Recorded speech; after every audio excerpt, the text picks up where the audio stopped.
ಭಗವಾನ್ ವೇದವ್ಯಾಸ ದೇವರು ಮಾಡಿದಂತಹ ಮಂಗಳಾಚರಣೆ ಮತ್ತು ಅದರ ವಿವರಣೆ, ಅದಕ್ಕೆ ಸ್ಪಷ್ಟೀಕರಣವನ್ನ ಆಚಾರ್ಯರು ತೋರಿಸಿದರು. ಈಗ ಈ ವೇದವ್ಯಾಸ ದೇವರು, ಭಗವಾನ್ ವೇದವ್ಯಾಸ ದೇವರು ರಚನೆ ಮಾಡಿದಂತಹ ಮಹಾಭಾರತವನ್ನ ಯಾರು ಹೇಳಿದ್ದು ಅಂತಂದ್ರೆ ನಮಗೆ ಬಂದದ್ದು ಹೇಗೆ ಅಂತಂದ್ರೆ ವೈಶಂಪಾಯನರಿಂದ ಬರುತ್ತೆ. ಅಂದ್ರೆ ವೈಶಂಪಾಯನರು ಜನಮೇಜಯನಿಗೆ ಸರ್ಪದ ಸರ್ಪಯಾಗವನ್ನ ಮಾಡ್ತಾ ಇರ್ತಾನೆ. ತಮ್ಮ ತಂದೆಯಾದ ಪರೀಕ್ಷಿತರಾದರೂ ಸರ್ಪ ದಂಶನದಿಂದ, ಅಂದ್ರೆ ಹಾವು ಕಚ್ಚೋದರಿಂದ, ತಕ್ಷಕನ ದಂಶನದಿಂದ ಮರಣವನ್ನ ಹೊಂತಾರೆ. ಅದಕ್ಕೆ ಪ್ರತೀಕಾರವಾಗಿ ಎಲ್ಲ ಸರ್ಪಕುಲವನ್ನೇ ನಿರ್ನಾಮವಾಗಿ ಮಾಡ್ತೇನೆ ಅಂತ ಏನು ಯಾಗವನ್ನ ಮಾಡ್ತಾ ಇರ್ತಾರೆ. ಆ ಸಂದರ್ಭದಲ್ಲಿ ಆ ಜನಮೇಜಯರಿಗೆ ಅನ್ಸತ್ತೆ, ನಮ್ಮ ಪೂರ್ವಿಕರ ಕೌರವ ಪಾಂಡವರ ಒಂದು ಕಥೆಯನ್ನ ಕೇಳ್ಬೇಕು, ಹೀಗಿತ್ತು ಅಂತನ್ನೋದನ್ನ ಅಂತಾದಾಗ ಆಗ ವೇದವ್ಯಾಸ ದೇವರ ಆಶಯದಂತೆ, ನಿರ್ದೇಶನದಂತೆ ವೈಶಂಪಾಯನರು ಆ ಮಹಾಭಾರತ ಇಡೀ ಕಥೆಯನ್ನ ಜನಮೇಜಯನಿಗೆ ಉಪದೇಶವನ್ನ ಮಾಡ್ತಾರೆ.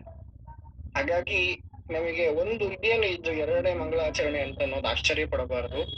ಯಾಕೆಂತಂದ್ರೆ ವೈಶಂಪಾಯನರಿಗೆ ಅನೇಕ ಶಿಷ್ಯರಲ್ಲಿ ಕೆಲವರಿಗೆ ವೇದಗಳನ್ನ 4 ವೇದಗಳನ್ನ ಕೊಟ್ಟ ವೈಶಂಪಾಯನರಿಗೆ ಪುರಾಣವನ್ನ ಕೊಡ್ತಾರೆ. ಹಾಗಾಗಿ ಆ ವೇದವ್ಯಾಸ ದೇವರ ಶಿಷ್ಯರಲ್ಲಿ ಒಬ್ಬರು ವೈಶಂಪಾಯನರು. ಹಾಗಾಗಿ ಜನಮೇಜಯನಿಗೆ ಮಹಾಭಾರತವನ್ನ ಹೇಳಬೇಕು ಅಂತ ಅಂತಾದಾಗ ಅವರೊಂದು ಮಂಗಳಾಚರಣೆಯನ್ನ ಮಾಡ್ತಾರೆ. ಆ ಮಂಗಳಾಚರಣೆಯನ್ನ ಆಚಾರ್ಯರು ಇಲ್ಲಿ ತೋರಿಸ್ತಾರೆ. ಯಾವ್ದದು ಮಂಗಳಾಚರಣೆ ಅಂತಂದ್ರೆ, ನಮೋ ಭಗವತೆ ತಸ್ಮೈ ವ್ಯಾಸಾಯ ಅಮಿತ ತೇಜಸೆ, ನಮೋ ಭಗವತೆ ತಸ್ಮೈ ವ್ಯಾಸಾಯ ಅಮಿತ ತೇಜಸೆ, ಯಸ್ಯ ಪ್ರಸಾದಾತ್ ವಕ್ಷ್ಯಾಮಿ ನಾರಾಯಣ ಕಥಾಮಿಮಾಂ, ಯಸ್ಯ ಪ್ರಸಾದಾತ್ ವಕ್ಷ್ಯಾಮಿ ನಾರಾಯಣ ಕಥಾಮಿಮಾಂ. ನೋಡಿ,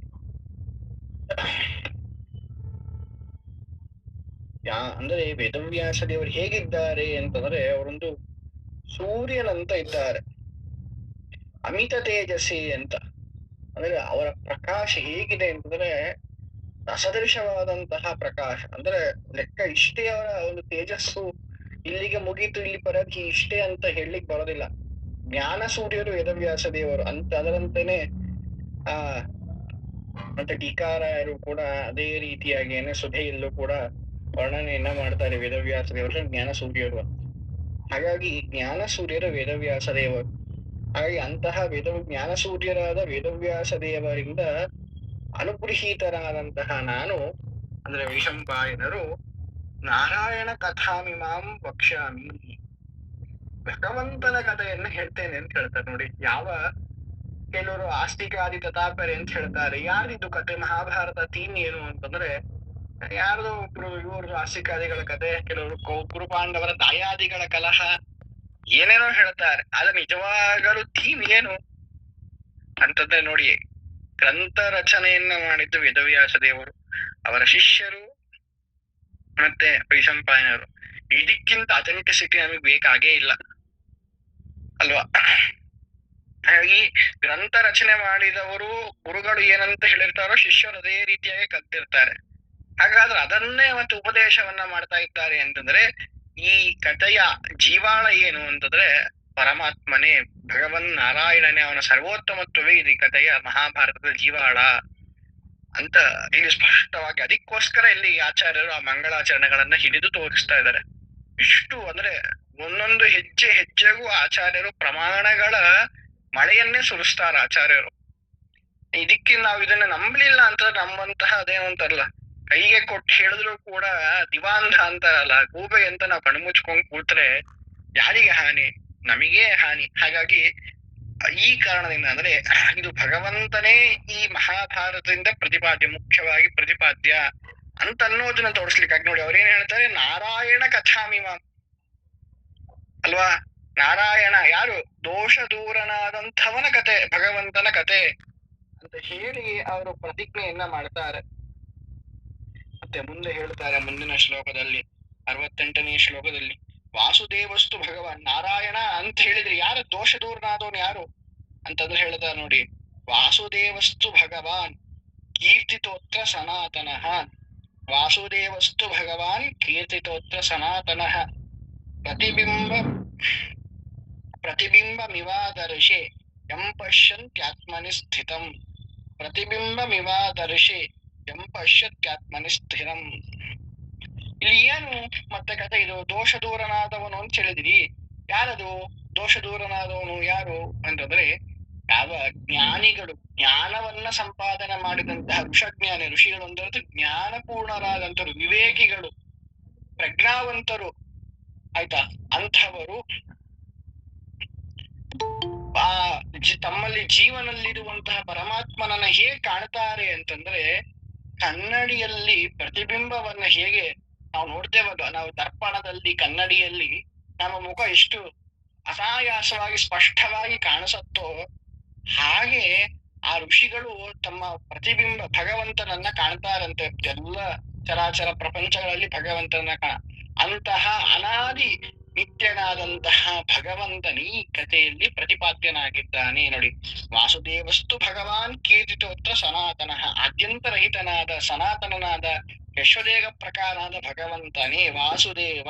ನೋಡಿ, ಇದಕ್ಕಿಂತ ಇನ್ನೇನು ಬೇಕು?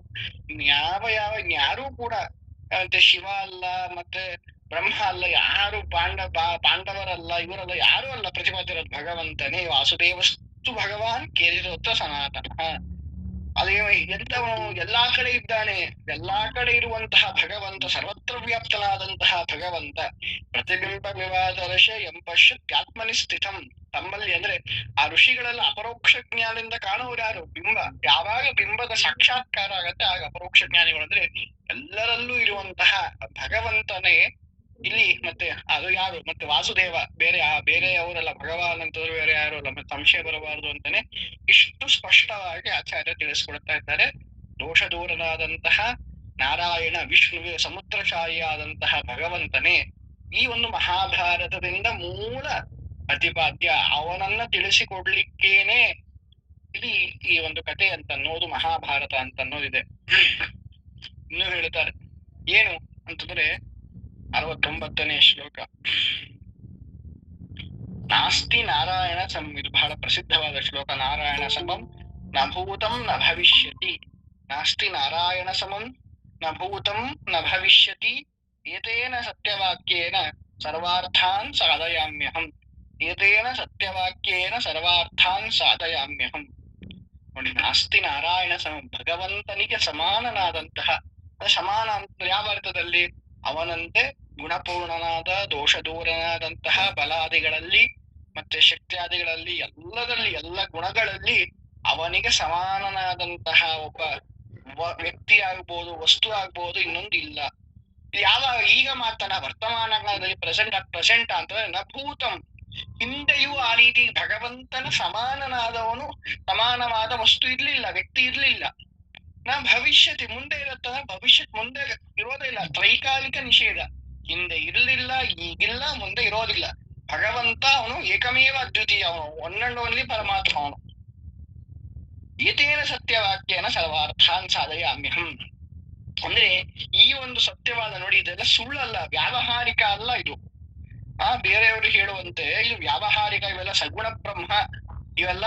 ಮತ್ತೆ ಪರಮಾತ್ಮನ ಒಂದು ಏನು ಒಂದು ಸಾಕ್ಷಾತ್ಕಾರ ಆಯ್ತು ಅಂತಂದ್ರೆ, ಐಕ್ಯದ ಒಂದು ನಮಗೆ ಸಾಕ್ಷಾತ್ಕಾರ ಆಯ್ತು ಅಂದ್ರೆ ಇವೆಲ್ಲವೂ ಕೂಡ ಬ್ರಹ್ಮಜ್ಞಾನದಿಂದ ಬಾಧ್ಯ ಅಂತ ಹೇಳುತ್ತೆ. ಹಾಗಲ್ಲ ಅವ್ರು ಹೇಳಿದ ಏತೇನ ಸತ್ಯವಾಕ್ಯೇನ ಅಂತ ಹೇಳ್ತಾ ಇದೆ. ನಿಜವಾದಂತಹ ಇದೇನು ಸತ್ಯವನ್ನ ತಿಳಿಸುವಂತ ಯಥಾರ್ಥವಾದಂತಹ ವಾಕ್ಯದಿಂದ ಸರ್ವಾರ್ಥಾನ್ ಸಾಧಯಾಮಿ ಅಂತಂದ್ರೆ ಎಲ್ಲ ಶಾಸ್ತ್ರಗಳಿಗೂ ಕೂಡ ಇದೇ ವಿಷಯ, ಇದೇ ಏಕವಾಕ್ಯತೆಯನ್ನ ಸಾಧನೆ ಮಾಡ್ತೇನೆ, ಸಾಧನೆ ಮಾಡ್ಲಿಕ್ಕೆ ಬರುತ್ತೆ ಅಂದ್ರೆ ಏನರ್ಥ? ಎಲ್ಲ ಈ ಒಂದು ನಾಸ್ತಿ ನಾರಾಯಣ ಸಮಂ ನ ಭೂತಂ ನ ಭವಿಷ್ಯತಿ ಅಂತ ಅನ್ನೋದೇ ಎಲ್ಲ ಶಾಸ್ತ್ರಗಳಿಗೂ, ಎಲ್ಲ ಶಬ್ದಗಳಿಗೂ, ಎಲ್ಲ ವಾಕ್ಯಗಳಿಗೂ, ಎಲ್ಲ ಅಕ್ಷರಗಳಿಗೂ, ಎಲ್ಲ ಸ್ವರಗಳಿಗೂ, ಎಲ್ಲ ಮಾತ್ರಗಳಿಗೂ ಕೂಡ ಇದೇ ಅರ್ಥ ಅಂತನ್ನೋದನ್ನ ವೈಶಂಪಾಯನರು ಇಲ್ಲಿ ಹೇಳ್ತಾ ಇದ್ದಾರೆ.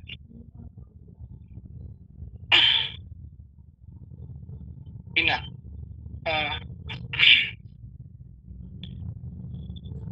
ಹಾಗಾಗಿ ಈ ಅಂದ್ರೆ ಎಲ್ಲ ವಾಕ್ಯಗಳಿಗೂ ಅಂತ ಬಂದಾಗ ಮಹಾಭಾರತಕ್ಕೂ ಏನು ಮತ್ತೆ ಅಭಿಪ್ರಾಯ ಅಂದ್ರೆ ಹರಿಸರ್ವೋತ್ತಮತ್ವವನ್ನೇ ತಿಳಿಸುವುದು ಮತ್ತೆ ಮಹಾಭಾರತಕ್ಕೆ ಅಭಿಪ್ರಾಯ. ಅದು ನಮ್ಗೆ ಇಲ್ಲಿ ಪ್ರಸಕ್ತಕ್ಕೆ ಬೇಕಾದದ್ದು. ಮತ್ತೆ 70ನೇ ಶ್ಲೋಕ. ಆದ್ಯಂತಯೋರಿತ್ಯವದತ್ಸ ಯಸ್ಮಾತ್ ಆದ್ಯಂತಯೋರಿತ್ಯವದತ್ಸ ಯಸ್ಮಾತ್ ವ್ಯಾಸಾತ್ಮಕೋ ವಿಷ್ಣುರುದಾರ ಶಕ್ತಿಃ ವ್ಯಾಸಾತ್ಮಕೋ ವಿಷ್ಣುರುದಾರ ಶಕ್ತಿಃ ತಸ್ಮಾತ್ ಸಮಸ್ತಾ ಹರಿಸದ್ಗುಣಾನಾಂ ತಸ್ಮಾತ್ ಸಮಸ್ತಾ ಹರಿಸದ್ಗುಣಾನಾಂ ನಿರ್ಣೀಯತೆ ಭಾರತಗಾ ಕಥೈಷ ನಿರ್ಣೀಯತೆ ಭಾರತಗಾ ಕಥೈಷ.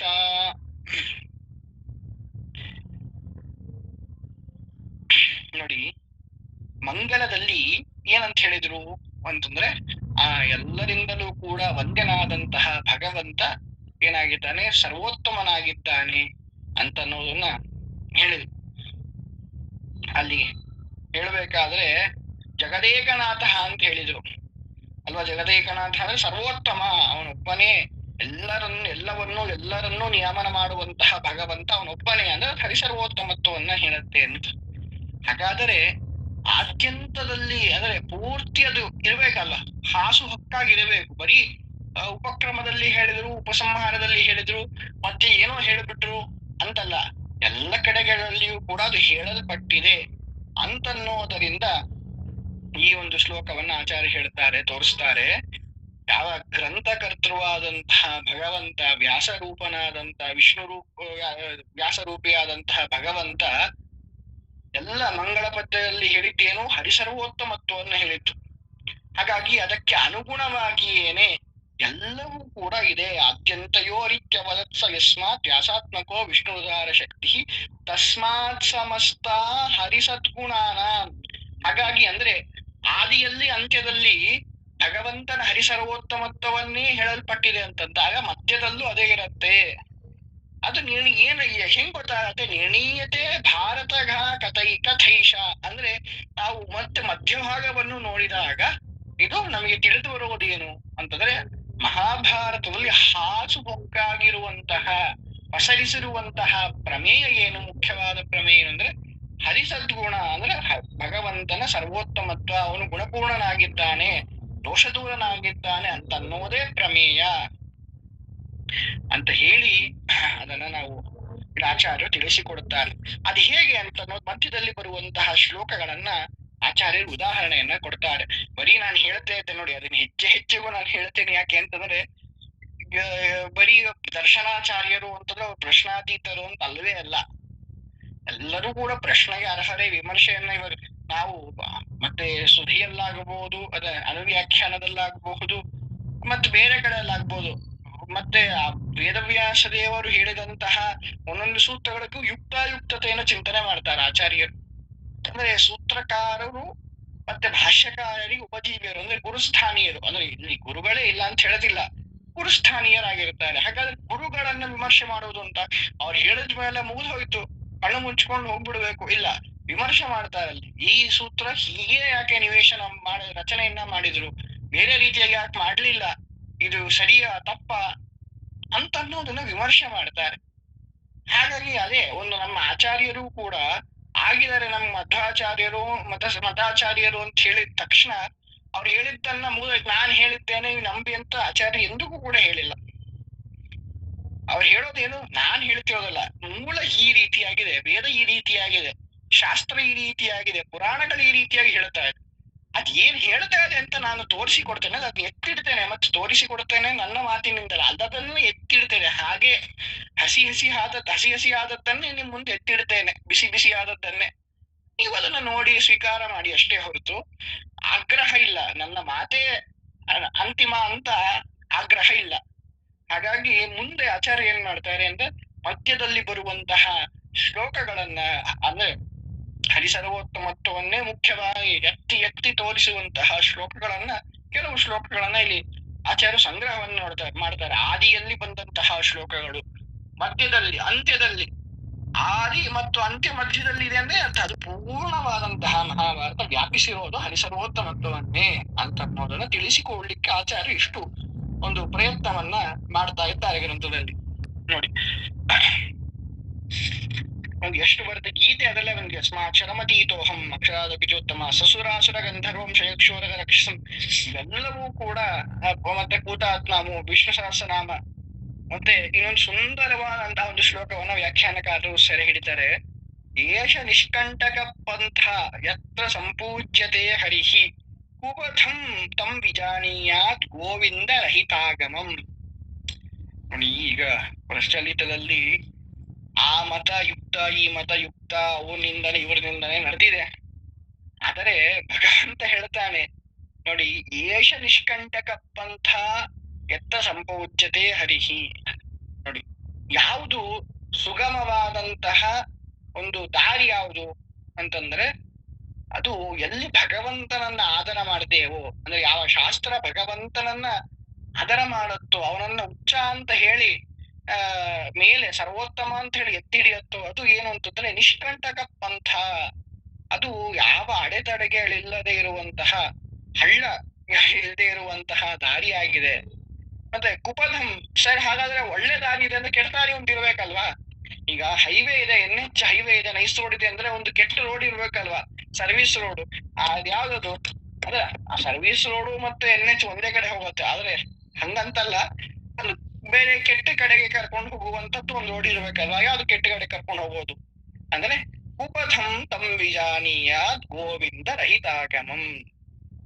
ಹಾಗಾದ್ರೆ ಯಾವುದು ಕೆಟ್ಟ ದಾರಿ ಯಾವುದು, ಅಥವಾ ನಮ್ಮನ್ನ ಅವನತಿಗೆ ಕರೆದುಕೊಂಡು ಹೋಗುವಂತಹ ದಾರಿ ಯಾವುದು, ಅಥವಾ ಯಾವ ಶಾಸ್ತ್ರ ನಮ್ಮನ್ನ ಅವನತಿಗೆ ತಳ್ಳಿ ಹಾಕತ್ತೆ ಅಂತಂದ್ರೆ ಗೋವಿಂದ ರಹಿತ ಆಗಮಂ. ಯಾವ ಶಾಸ್ತ್ರ ಭಗವಂತನನ್ನ ಒಪ್ಪೋದಿಲ್ಲವೋ, ಭಗವಂತನನ್ನ ಸರಿಯಾಗಿ ತಿಳಿಸಿಕೊಡೋದಿಲ್ಲವೋ, ಅಥವಾ ಇಲ್ಲದನ್ನ ಭಗವಂತನಲ್ಲಿ ಹೇಳತ್ತೋ ಅಂತಹದ್ದು ಕುಪಥಂ, ಕುಶಾಸ್ತ್ರ ಅಂತ ನೀವು ತಿಳಿರಿ. ಅಥವಾ ಒಂದು ಸುಂದರವಾಗಿ ಇದರ ಮೇಲೆ ನಾವು ವಿಚಾರ ಮಾಡ್ಬೇಕು, ಯಾವುದು ಸರಿ ಯಾವುದು ತಪ್ಪು ಅಂತ ಹೇಳಿ. ಇಷ್ಟು ಸುಂದರವಾಗಿ ಮಹಾಭಾರತ ಇಷ್ಟು ಏನಂತಾರೆ ಕೈಯಲ್ಲಿ ಕೊಟ್ಟು ಹೇಳ್ತಾ ಇದೆ. ಮತ್ತೆ ಇನ್ನ 71ನೇ ಶ್ಲೋಕ ನೋಡಿ, ಸತ್ಯಂ ಸತ್ಯಂ ಪುನಃ ಸತ್ಯಂ ಉದ್ಧತ್ಯ ಭುಜಮುಚ್ಯತೆ. ಸತ್ಯಂ ಸತ್ಯಂ ಪುನಃ ಸತ್ಯಂ ಉದ್ಧತ್ಯ ಭುಜಮುಚ್ಯತೆ. ವೇದಶಾಸ್ತ್ರಾತ್ ಪರಂ ನಾಸ್ತಿ ನ ದೈವಂ ಕೇಶವಾತ್ ಪರಂ. ವೇದಶಾಸ್ತ್ರಾತ್ ಪರಂ ನಾಸ್ತಿ ನ ದೈವಂ ಕೇಶವಾತ್ ಪರಂ. ಹೇಳ್ತಾರೆ ಸತ್ಯಂ ಇದು ಸತ್ಯ, ಸತ್ಯಂ ಪುನಃ ಸತ್ಯಂ ಇದು ಸತ್ಯ, ಇದು ಸತ್ಯ. ಎಷ್ಟಲ್ಲಿ ಹೇಳಿ ಇದು ಸತ್ಯ ಅಂತ, ಇದನ್ನ ಕೈ ಎತ್ತಿ ಬೇಕಾದ್ರೆ ಹೇಳ್ತೀನಿ. ಏನು ಎಲ್ಲ ಬಿಟ್ಟು ಅಂದ್ರೆ ಇದನ್ನೆಲ್ಲವನ್ನು ಪಣಕ್ಕಿಟ್ಟು ಹೇಳ್ತೇನೆ ಅಂತ ಅರ್ಥ. ಕೈ ಎತ್ತಿ ಹೇಳ್ತೇನೆ ಅಂತಂದ್ರೆ ಸರ್ವಸ್ವವನ್ನು ಪಣಕ್ಕಿಟ್ಟು ಹೇಳ್ತೇನೆ. ಇದೇನಾದರೂ ಸುಳ್ಳು ಅಂತ ಪ್ರೂವ್ ಆದ್ರೆ ನನ್ನ ಸರ್ವಸ್ವ ಜೀವ ದೇಹ ಎಲ್ಲವೂ ಕೂಡ ನೀವು ತಗೊಂಡು ಹೋಗ್ಬಿಡ್ರಿ. ಅಷ್ಟು ಅದರಲ್ಲಿ ದೃಢ ನಿಶ್ಚಯ. ಅಂದ್ರೆ ಇದು ಸುಳ್ಳಾಗ್ಲಿಕ್ಕೆ ಸಾಧ್ಯನೇ ಇಲ್ಲ. ನಾನು ಹೇಳ್ತಿರುವಂತಹ ಏನು ಈ ತಥ್ಯ ಇದೆ ಅಥವಾ ಈ ಒಂದು ಪ್ರಮೇಯ ಇದೆ, ಅದು ಎಂದಿಗೂ ಕೂಡ ಸುಳ್ಳಾಗ್ಲಿಕ್ಕೆ ಸಾಧ್ಯವೇ ಇಲ್ಲ. ಎಷ್ಟೇ ಇವಾಗ ನಮಗೆ ಒಂದು ಈಗಿನ ಕಾಲದಲ್ಲಿ ಅದು ಸರಿ ಅನ್ಸ್ಬೋದು, ಅಥವಾ ಹಿಂದೆ ಸರಿ ಇರ್ತಿತ್ತು, ಆದ್ರೆ ಅದು ಯಾವಾಗಲೂ ಸರಿ ಇರುತ್ತೆ ಅಂತ ಹೇಳಲಿಕ್ಕೆ ಬರೋದಿಲ್ಲ. ಆದರೆ ಈ ಒಂದು ವಿಷಯ ಏನಿದೆ ಅಂದ್ರೆ, ನಾವು ಏನೋ ಒಂದು ಇವಾಗ ಉದಾಹರಣೆಗೆ ಏನೋ ಒಂದು ಡಿಶ್ ಅನ್ನು ತಗೊಂಡಿರ್ತೀವಿ, ಅದು ವರ್ತಮಾನಕ್ಕೆ ಸರಿ ಆಗಿರಬಹುದು, ಆದ್ರೆ ಅದು ಭವಿಷ್ಯತ್ ಕಾಲದಲ್ಲಿ ಅದು ನಮ್ಗೆ ಉಲ್ಟಾ ಆಗ್ಬಹುದು. ಅದು ತಪ್ಪು ನಿರ್ಧಾರ ಅಂತ ಆಗ ನಮ್ಗೆ ಅರಿವಾಗ್ಬಹುದು, ಅಥವಾ ಅದರ ಒಂದು ಫಲ ತಪ್ಪಾಗಿ ಬರಬಹುದು ಮುಂದೆ, ಅಥವಾ ಹಿಂದೆ ಅದು ಸರಿ ಇರಬಹುದು. ಆದರೆ ಈ ಒಂದು ಪ್ರಮೇಯ ಏನಿದೆ, ಭಗವಂತ ಅವನು ಸರ್ವಶ್ರೇಷ್ಠ ಸರ್ವೋತ್ತಮ ಅಂತನ್ನೋದು ಏನಿದೆ ಅದು ಸಾಧ್ಯನೇ ಇಲ್ಲ. ಹಿಂದೆಯೂ ಹಾಗೆ ಇತ್ತು, ಈಗಲೂ ಹಾಗೆ ಇದೆ. ಅಂದ್ರೆ ಭಗವಂತ ಹಿಂದೆಯೂ ಸರ್ವೋತ್ತಮನಾಗಿ ಅದ್ವಿತೀಯನಾಗಿದ್ದಾನೆ, ಈಗಲೂ ಕೂಡ ಅದ್ವಿತೀಯನಾಗಿ ಸರ್ವೋತ್ತಮನಾಗಿದ್ದಾನೆ, ಮುಂದೆನೂ ಹಾಗೆ ಇರ್ತಾನೆ. ಹಾಗಾಗಿ ಎಲ್ಲವನ್ನು ಉದ್ಧತ್ಯ ಭುಜ ಮುಚ್ಚತೆ ಎಲ್ಲವನ್ನು ಪಣಕ್ಕಿಟ್ಟು ನಾ ಹೇಳ್ತೇನೆ. ನೀವೆಲ್ಲವನ್ನು ಜೀವದೇಹ ಸಹಿತವಾಗಿ ಎಲ್ಲ ತಗೊಂಡ್ಬಿಡ್ರಿ, ಇದೇನ ಸುಳ್ಳಾದ್ರೆ ಅದನ್ನ ಹೇಳ್ತೇನೆ. ಮತ್ತೆ ಅಷ್ಟೇ ಅಲ್ಲ, ವೇದಶಾಸ್ತ್ರಾತ್ ಪರಂ ನಾಸ್ತಿ ನ ದೈವಂ ಕೇಶವಾತ್ ಪರಂ. ಹಾಗಾದ್ರೆ ವೇದಶಾಸ್ತ್ರ ಭಗವಂತನನ್ನ ಹೊಗಳುವಂತಹ, ಹೊಗಳು ಅಂದ್ರೆ ಸುಮ್ಮನೆ ಹೊಗಳೋದಲ್ಲ, ವಸ್ತು ಸ್ವರೂಪವನ್ನ ಹೇಳುವಂತಹ, ಭಗವಂತನ ಸ್ವರೂಪವನ್ನ ಹೇಳುವಂತಹ ಏನು ಅಪೌರುಷೇಯವಾದ ವೇದಗಳೇ. ಅದಕ್ಕಿಂತ ಶಾಸ್ತ್ರದಲ್ಲಿ ಮಿಗಿಲಾದದ್ದಿಲ್ಲ. ಅಂದ್ರೆ ಶಾಸ್ತ್ರಗಳು ಅಂತಂದ್ರೆ ಏನು ಅಂದ್ರೆ ಒಂದು ವಾಕ್ಯಗಳ ಗುಚ್ಛ, ಶಬ್ದಗಳ ಸಮೂಹ. ಅದು 2 ವಿಭಾಗ. ನಾನು ಒಂದು ಪ್ರಥಮಾಧ್ಯಾಯದಲ್ಲಿ ಹೇಳ್ಬೇಕಾದ್ರೆ ಹೇಳಿದ್ದೆ, ಸುಮ್ಮನೆ ಒಂದು ವೇದ ಅಂದ್ರೆ ಏನು, ಅಪೌರುಷೇಯ ಅನ್ನೋದರ ಒಂದು ಕಾನ್ಸೆಪ್ಟ್ ಅನ್ನ ನಾನು ಅಲ್ಲಿ ಹೇಳಿದ್ದೆ. ಹಾಗಾಗಿ ಪೌರುಷೇಯ ಅಪೌರುಷೇಯ ಅಂತ ಎಲ್ಲ ಇದೆ. ಹಾಗಾದ್ರೆ ಯಾವ್ದು ಶ್ರೇಷ್ಠ ಅಂತಂದ್ರೆ ಯಾವಾಗಲೂ ಕೂಡ ಯಾವ ಕಾಲದಲ್ಲಿಯೂ ಕೂಡ ಪೌರುಷೇಯವಾದವೇ ವೇದವೇ ಶ್ರೇಷ್ಠ. ಮತ್ತು ಮತ್ತೆ ಪೌರುಷೇಯ ಎಲ್ಲ ಅದರ ಕೆಳಗಡೆ ಬರ್ತಾ ಹೋಗುತ್ತೆ, ಅಲ್ಲಿ ತಾರತಮ್ಯ ಇದೆ. ಮತ್ತೆ ಹಾಗೆ ಭಗವಂತ ಶಾಸ್ತ್ರಗಳಲ್ಲಿ ವೇದ ಶ್ರೇಷ್ಠ ಆದಂತೆ ಸರ್ವರಲ್ಲಿ ಭಗವಂತ ಶ್ರೇಷ್ಠ, ಸರ್ವದರಲ್ಲಿ ಭಗವಂತ ಶ್ರೇಷ್ಠ ಅಂತ ಹೇಳಿ ಎಲ್ಲವೂ ಕೂಡ ಮಹಾಭಾರತದಲ್ಲಿ ಕೇಳ್ತಾರೆ. ಇನ್ನು ಹೇಳುತ್ತೆ ನೋಡಿ ಮಹಾಭಾರತ ಏನಂತ. ಆಲೋಡ್ಯ 72ನೇ ಶ್ಲೋಕ. ಆಲೋಡ್ಯ ಸರ್ವಶಾಸ್ತ್ರಾಣಿ ವಿಚಾರ್ಯ ಚ ಪುನಃ ಪುನಃ. ಆಲೋಡ್ಯ ಸರ್ವಶಾಸ್ತ್ರಾಣಿ ವಿಚಾರ್ಯ ಚ ಪುನಃ ಪುನಃ. ಇದಮೇಕಂ ಸುನಿಷ್ಪನ್ನಂ ಧ್ಯೇಯೋ ನಾರಾಯಣ ಸದಾ. ಇದಮೇಕಂ ಸುನಿಷ್ಪನ್ನಂ ಧ್ಯೇಯೋ ನಾರಾಯಣ ಸದಾ. ನೋಡಿ ಇಲ್ಲಿ ಒಂದು ಮಾತಿದೆ, ಆಲೋಟ್ಯ ಸರ್ವಶಾಸ್ತ್ರಾಣಿ ವಿಚಾರ್ಯ ಚ ಪುನಃ ಪುನಃ ಅಂತ. ಆಲೋಟ್ಯ ಅಂದ್ರೆ ಮಥಿಸಿ ಅಂತ ಅರ್ಥ. ಸರಿಯೋ ತಪ್ಪೋ, ಇದು ಹೀಗಿದೆ ಅಂದ್ರೆ ಇದು ಎಷ್ಟು ಮಟ್ಟಿಗೆ ನಾವು ಎಕ್ಸ್ಪರಿಮೆಂಟ್ ಮಾಡಿ ತಿಳ್ಕೊಂತೀವಲ್ವಾ, ಹಾಗೆ ಎಕ್ಸ್ಪರಿಮೆಂಟ್ ಅಳೆದು ತೂಗಿ ಅಂತೀವಿ ನೋಡಿ. ಇನ್ನು ಕನ್ನಡದ ಹೇಳ್ಬೇಕಂದ್ರೆ ಅಳೆದು ತೂಗಿ ಇದು ಸರಿಯೋ ತಪ್ಪೋ, ಇದು ಯಾಕೆ ಸರಿ ಅಂತನ್ನೋದನ್ನ ವಿಚಾರ್ಯ ಚ ಪುನಃ ಪುನಃ. ಯಾವ್ದನ್ನ? ಸರ್ವಶಾಸ್ತ್ರಾಣಿ. ಇವಾಗ ನಮಗೆ ಇರುವಂತಹ ವಾಂಗ್ಮಯ ಪ್ರಪಂಚ ಅತ್ಯಲ್ಪದಲ್ಲಿ ಅತ್ಯಲ್ಪ. ಎಷ್ಟೋ ಪುರಾಣ ಪ್ರಪಂಚಗಳು ಲುಪ್ತವಾಗಿವೆ. ಮತ್ತೆ ವೇದಗಳಂತೂ ಸಾಧ್ಯನೇ ಇಲ್ಲ, ನಮಗೆ ತುಂಬಾ ಅತ್ಯಲ್ಪವಾದ ವೇದ ಭಾಗ ಸಿಕ್ಕಿರೋದು. ಮತ್ತೆ ಗ್ರಂಥಗಳು ಕೂಡ ಅಷ್ಟೇ, ಎಷ್ಟೊಂದು ಇಲ್ಲವೇ ಇಲ್ಲ. ಪಂಚರಾತ್ರಾಗಮಗಳು ಸಿಕ್ಕಿಲ್ಲ ಸರಿಯಾಗಿ ನಮಗೆ. ಬೇರೆ ಬೇರೆ ಬೇರೆ ಎಲ್ಲ ಗ್ರಂಥಗಳು ಸಿಕ್ಕಿಲ್ಲ. ನಮ್ಮ ಗುರುಗಳು ಆಚಾರ್ಯರು ಮತಾಚಾರ್ಯರು ಮಾಡಿದಂತಹ ಗ್ರಂಥಗಳು ಸಿಕ್ಕಿಲ್ಲ. ಹಾಗಾದ್ರೆ ನಮಗೊಂದು ನಾವೇನು ಇಷ್ಟು ಅಲ್ಪವಾದದ್ದನ್ನ ತಿಳಿದು ಭಗವಂತ ಸರ್ವೋತ್ತಮ ಅಂತ ಹೇಳ್ತಾ ಇದೀವಿ. ಆದರೆ ಇನ್ನ ಉಳಿದಿರುವಂತಹ ನಾವೇನಂತೀವಿ ಈಗ ಟಿಪ್ ಆಫ್ ದ ಐಸ್ಬರ್ಗ್ ಅಂತೀವಲ್ವಾ, ಅಷ್ಟು ಕಾಣಿಸುತ್ತೆ, ಅದ್ರ ಕೆಳಗಡೆ ರಾಶಿ ಇರುತ್ತೆ. ಹಾಗಾದ್ರೆ ನಮಗ್ ಸಿಕ್ಕಿರುವಂತಹ ಶಾಸ್ತ್ರಗಳಲ್ಲಿ ಭಗವಂತ ಸರ್ವೋತ್ತಮ ಅಂತ ಇರ್ಬೋದು, ನಮಗ್ ಕಾಣಿಸದೇ ಇರುವಂತಹ ಇನ್ನು ಅಪಾರ ರಾಶಿಯಲ್ಲಿ ಭಗವಂತ ಸರ್ವೋತ್ತಮ ಅಲ್ಲ ಅಂತ ಹೇಳಿರ್ಬೋದಲ್ಲ. ನೀವ್ ಹೇಗೆ ಹೇಳ್ತೀರಾ ಅಂತಂದ್ರೆ ಅದಕ್ಕೆ ಇದನ್ನ ಹೇಳಿದ್ಯಾರು ಅಂತ ವಿಚಾರ. ಈ ಮಾತನ್ನು ಹೇಳ್ತಾರೆ ಸರ್ವಜ್ಞರಾದ ವೇದವ್ಯಾಸರಿಯರು. ಅವರಿಗೆ ಎಲ್ಲವೂ ಕೂಡ ಸರ್ವಜ್ಞ, ಎಲ್ಲವನ್ನೂ ಕೂಡ ತಲೆಯಲ್ಲಿ ಹಾಕೊಂಡು ಜೀರ್ಣ ಮಾಡಿಕೊಂಡಿರುವಂತಹ ಭಗವಂತ ಅವನು ಹೇಳ್ತಿರುವಂತಹ ಮಾತು ಅಲೋಡ್ಯ ಸರ್ವಶಾಸ್ತ್ರಾಣಿ. ಎಲ್ಲ ಅವನ ಬಗ್ಗೆ ಹೇಳ್ಕೊಂತ ಇದ್ದಾನೆ ಅಂತ ನಾವು ತಿಳಿಬಾರದು. ಅವನ ಮಹತ್ವವನ್ನು ಹೇಳ್ಕೊಂತ ಇದ್ದಾನೆ, ಹಾಗಾಗಿ ಅವನು ಈ ರೀತಿಯಾಗಿ ಹೇಳ್ತಾ ಇದ್ದಾನೆ. ಇಲ್ಲ, ವಸ್ತುನಿಷ್ಠ ನೋಡಿ. ಅದಕ್ಕೆ ಅಪೌರುಷೇಯ ವೇದ ಅನ್ನೋದು ಯಾಕೆ ಪ್ರಾಮಿನೆಂಟ್ ರೋಲ್ ಪ್ಲೇ ಮಾಡುತ್ತೆ ನಮ್ಮಲ್ಲಿ ಅಂತಂದ್ರೆ, ಇದಕ್ಕೆ ಆ ವೇದ ಪುರುಷನ ಯಾವ ಸಂಬಂಧ ಇಲ್ಲ. ಇವಾಗ ನಮಗೆ ಯಾರ್ದಾರ ಮೇಲೆ ಉಪಕಾರ ಭಾರವಿತ್ತು ನಮಗೆ ಅಂತ ನಾವು ಏನಾದ್ರೂ ಒಂದ್ ರೀತಿಯಲ್ಲಿ ಫೇವರ್ ಮಾಡ್ತೇವೆ. ಆದ್ರೆ ವೇದಗಳು ಅಪೌರುಷೇಯ. ನನ್ನನ್ನು ಸೃಷ್ಟಿ ಮಾಡಿದವನಪ್ಪ ಇವನು ಹೊಡೋಣ ಅಂತ ವೇದ ಅದು ಸಾಧ್ಯನೇ ಇಲ್ಲ. ಹಾಗಾದ್ರೆ ಅಪೌರುಷೇಯವಾದ ವೇದ ಹೇಳುವಂತಹ ಮಾತು ಭಗವಂತ ಸರ್ವೋತ್ತಮ. ಹಾಗಾಗಿ ಭಗವಂತ ಹೇಳ್ತಾ ಅಲೋಡ್ಯ ಸರ್ವಶಾಸ್ತ್ರಾಣಿ. ಎಲ್ಲ ಪೌರುಷೇಯ ಅಪೌರುಷೇಯ ಸ್ಮೃತಿ ಪುರಾಣ ಶಾಸ್ತ್ರ ವ್ಯಾಕರಣ ಮೀಮಾಂಸೆ ಎಲ್ಲವನ್ನೂ ಆಲೋಡ್ಯ ಕಡಿದು ಅಂತ ಅರ್ಥ.